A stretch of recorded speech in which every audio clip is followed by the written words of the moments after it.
When the third generation YT Capra was announced in 2021, I was thankfully one of the first people to get my hands on one. In June of that year, I got the frame, got it built up right away. I was just so stoked, and then got filming.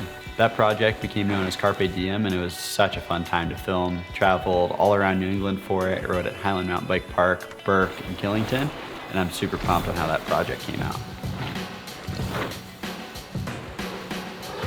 For the initial build of this third generation Capra, I opted for the 29-inch version, front and rear, in a size medium. At the time, I had a 27.5 aluminum Jessie built up. I really liked that bike, everything felt good, and I figured if I can have that bike as just my small bike built, and then also have bigger, just full 29 front and rear, that would set me up for success. Building this bike was a bit of a challenge for me at first. I had pretty limited experience on bike setup and fairly limited support compared to what I have now. To be honest, at this point, I was just pretty pumped to be getting free parts. It didn't really matter what I was getting. I would just ask for the parts for the bike, they'd show up, and that's what I was running. With the way that this first build turned out, it ended up being a perfect bike for the bike park. I had coil suspension front and rear, 810 wide bars, a 35mm stem, Shimano 1051 cassette, and Cushcore Pro in the front and rear tires. While this is much different from my current setup, it got the job done and was a great starting point to learn from. Heading into my second Capra build in 2022, I took everything I learned spending hours on the first bike and made a lot of substantial changes. The most substantial change that I made to improve the capability of the second Capra was I swapped from coil to air suspension. While I think it's awesome that Marzo offers a coil shock and coil fork for consumers, for the way that I ride, I really need a fork and shock combo that's a bit more progressive than a coil platform. Aside from the suspension changes, I also swapped from the 10 to 51 Shimano cassette to the 10 to 45. Running the smaller cassette allows you to have a shorter chain, which reduces chain slap and keeps things tidy in the back end. One of the other glaring issues with bike number 1 was my cockpit setup.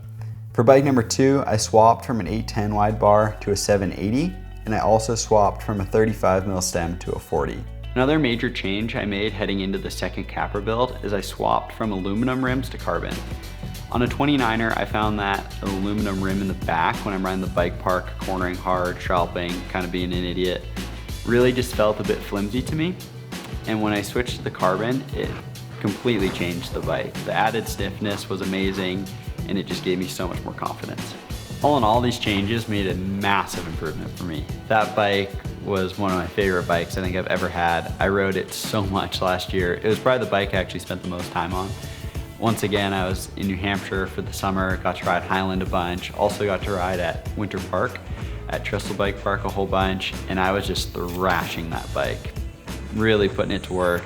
It held up, it was awesome. I really felt like I was figuring out the bike as well, and thought that the setup was really almost perfect. So yeah, Generation 2 Capra for me, really big improvement, and I had a great time riding it. Heading into 2023, I was super excited to start a new Capra build. Picking up where I left off with the second bike, I was really happy with how that rode, and I was really excited to put some of my new RaceFace parts on this third bike. While there's been a bit of a shift in the components that I'm running, the only real setup change for this third bike has come in my cockpit. At the moment, I'm running a 50mm stem with 760 wide bars instead of the 40mm stem with a 780 wide bar. The reach on a medium Capra is 447mm, which is pretty short compared to some of the other brands out there. While my initial thought process with riding a medium was to just enhance my ability to do tricks, at the moment I'm really keeping sort of more free-ridey stuff to my downhill bike and my hardtail, and I'm sort of opting for a more comfortable, longer setup with the trail bike, which is why I've swapped to the 50mm stem. Experimenting with a longer stem has been pretty awesome so far, definitely an increase in front wheel traction. With that said, I'm pretty excited to get my hands on a large frame and kind of see how that feels and just have a good, back-to-back comparison. So to run through the whole bike, frame, obviously Capra, size medium. I run the bike in high as opposed to low. I find the low just to be a bit out of my comfort zone, and I prefer the way the high setting feels. Up front, we've got the Marzo Z1 170 mils of travel with 4 volume spacers, 65 PSI, and no compression damping. For the rear shock, we got the Bomber Air from Marzo with 185 PSI max volume spacers and no compression damping as well. The 29-inch version of the Capra has a slightly more linear kinematic than the MX version, so the extra volume spacers in the rear shock really helps the bike be more progressive and fit my riding style better. For wheels, I've got the RaceFace NextR 36 rims and their Vault hubs. The setup's been super great for me, and as I said earlier, I really enjoy carbon wheels on a 29-inch bike. Paired to those NextR wheels, we've got some Maxxis tires, running the DHR II 2.4 in the back, and we've got a Cushcore Pro installed as well, and I typically run that tire at 31 PSI. And then up front, we've got an Assegai 2.5, that's my favorite front tire, and there's a Cushcore XC in there as well, and that tire typically lives at 27 PSI. For the drivetrain, we've got a bit of a mixed bag from Shimano, running the XTR derailleur and shifter, and then XT crank and cassette.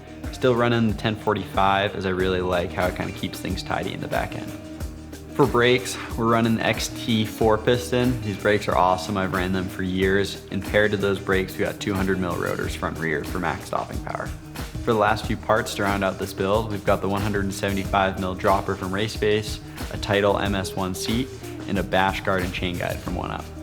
For me, I'm not a racer, I just film video projects, so what I'm looking for in a bike is something that provides me with maximum confidence and comfort, and that's what I get from the setup.